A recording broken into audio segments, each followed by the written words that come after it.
Okay, good morning, everybody. Hope everybody's well. Happy Monday for those that are here with me live. We spoke last week about meaning and purpose. And tomorrow we're going to pick that up. But today we're going to take a little digression. It happens to be Monday after the Super Bowl. And whether you watch the Super Bowl or not, if you've been with me for more than like a week, you know that we're going to talk about the Super Bowl. I mean, how can we not? This is the last game of the season. You know what I'm saying? Like, no one should think that I watch football for the ball. I hope not at this point. I watch it for the lessons. Sports. I grew up with sports being the metaphor for life. And there's no great sport greater than football. And there's no game greater than the Super Bowl. Now, a couple of things. First of all, just so that I'm an open book here. I was going for the Bengals, Joe Burrow. Man, that team. Zach Taylor, what they did, the underdog, the Bengal, come on, the storyline, the whole deal. So I was disappointed by the loss. However, sometimes even in the loss, you learn things that are greater than if your team would have won. Not even my team, just saying I was picking one. I don't even really have a team. The game showed me something really powerful. Whether you watched the game or didn't watch the game, don't worry. We'll talk you through. If you watched the game, hopefully, and you're a Rams fan, congratulations. If you wanted the Bengals to win, hopefully this will provide you some comfort. And if you didn't watch the game or you don't know what football's all about, just stick with me. We'll get to the lesson. So for those who watched the game, you just as a short recap, the Rams came out strong early. The Bengals caught up. Bengals came out the second half, went up. And then everything stalled. Everything. Right? Bengals were up 2016 for the entire game, pretty much. Second half. And then everything stalled. The offenses on both sides just basically sputtered. They lost Odell Beckham. There's no one really to throw to. So the Rams offense stalled. And on the Bengals, they just couldn't stop Aaron Donald. Joe Burrow had tons of pressure, so their offense stalled. So the whole game was basically just the stat score. As the game came to the end, like what happened in the previous game with the Rams and the previous game and the previous game, came to the last drive. They went up the field systematically. About a minute and a half left, scored. They went up, and then when the Bengals got the ball back, Aaron Donald sacked Joe Burrow, game over. And I'm watching the game and I'm thinking of the following thing. The Rams are coached by an incredible coach, a guy named Sean McVay. And Sean McVay is known for systematic teaching. The game is disciplined. If you watch it closely, you'll see they're running similar plays, disciplined, 5, 7, 10, 12-yard plays. Almost never do you see Matthew Stafford throw the ball all the way down the field. Almost never do they do crazy trick plays. It's a disciplined offense. And it's a disciplined defense. Constant pressure, constant pressure, constant pressure. And as the game wore on, and as people were more energetic, it didn't do anything. Stall, stall, stall, stall, stall. But at the end of the game, as people started getting weary, as people started getting more nervous, as the game was coming to its final minutes, there was cracks. Cracks in the defense. Cracks on the line. And all that discipline and all those systematic moves started to break open and break open and break open until in the last, just like last game, those last few minutes, they scored their touchdown, they blocked them, and they won. And I thought about the following thing that I want to share. So many times in life, we get discouraged because we're not there yet. We're not there yet. Everyone else is there, but we're not there. Every day you wake up in the morning and you have a choice. Is your morning routine excellent? Do you acknowledge maybe the presence of God? Do you go through routine that empowers you in the morning? Maybe prayer, maybe whatever it is that you do. If you have children, is the way you deal with them excellent? When you go to work, are you going through work and trying to do the best that you can every single day? Are you looking at what's on your desk and saying, how do I make this great? How do I make this play the best it can be?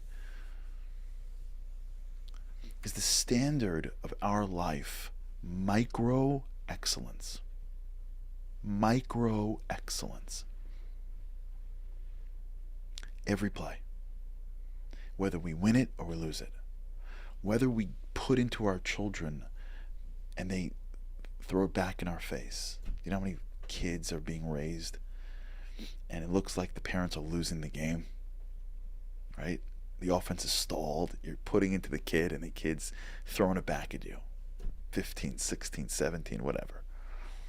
And the kid's in the mid-20s and it clicks. And you're like, oh, what happened? You wore them down systematically. You never gave up. You never lost hope. You never stopped doing what you're doing.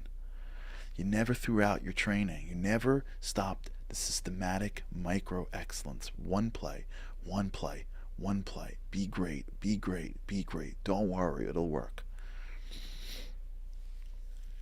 What the Rams did tonight was they stuck to their program of conditioned excellence even when it stalled for most of the Super Bowl.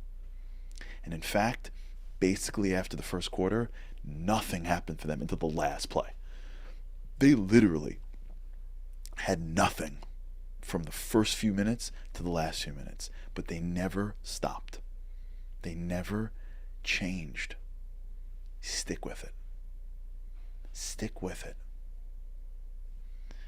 Marriage, children, career, social projects that you have, spirituality, connection to others, stuff that matters in life. It's one play at a time. It's one day at a time. Some days you win, some days you lose, some days you win, some days you lose, some days you get yards, some days you lose yards. And you get off that field and with your head in shame many times more than you win. Watch a Super Bowl. That quarterback shakes his head and charges off the field. He raises his hands in triumph. Many times. It's fourth, it's third down, and you get stopped. Many times you have to punt. Many times someone gets injured. Many times it looks like the game is over. Many times the movement goes in the other way. Many times it's time to give up. But professional athletes do not give up until the buzzer sounds. Never. The Rams tonight stuck to their program. And in fact, they threw the ball to their receiver, a guy named Cooper Kupp, even though he was double team, triple team. He should have been triple team. We could talk about that later. He wasn't double team. That's another story. Just stick with it. Just stick with it. Just stick with it. Just stick with it. Just stick with it.